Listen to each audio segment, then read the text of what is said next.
This is Professor Michael Chapman. I'm one of the most experienced IVF doctors in Australia. I believe that an important part that I can contribute is to educate patients in relation to fertility, infertility, and all that involves. These series of podcasts help to educate you. I hope they are helpful to you. If you wish to know more, however, I'm more than happy to have you contact me via email, which is profmchapman@gmail.com, or make an appointment to see me on 9138 4222.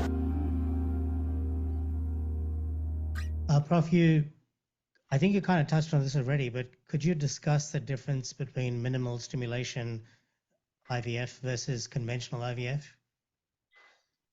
Yeah, the terminology minimal stimulation is interesting in that doses in Australia of 150 in some countries would be regarded as minimal, and they'd start with bigger doses. On the other hand, there are countries around the world who call minimal stimulation almost no stimulation. Or, for instance, a 30-year-old in my hands, the conventional would be, if he's normal weight, normal AMH would be 150 units. Some clinics would start at 50 with the idea of only collecting maybe 1 or 2 eggs. The problem is that while it is, you may get eggs, first of all, you may not get eggs. There's a much higher cancellation rate with a lower dose. And the chances of getting to a day 5 embryo are much less.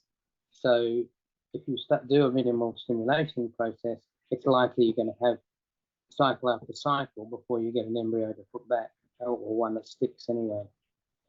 The other one, and it's interesting, in Japan, who really, promotes the minimal approach, it's not because it's any better, it's because in Japan, IVF cycles are free. The cycle itself is funded by the government. However, they do not fund the drugs. And the drugs in Japan are very expensive, even by our standards.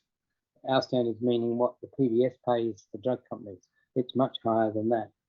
And how do you minimize the cost of the patient? Well, you just use a tiny dose and collect and do egg collection after egg collection. And I think the Japanese mentality probably fits in with that, being told this is what you do again and again and again. But it's certainly not what the rest of the world does.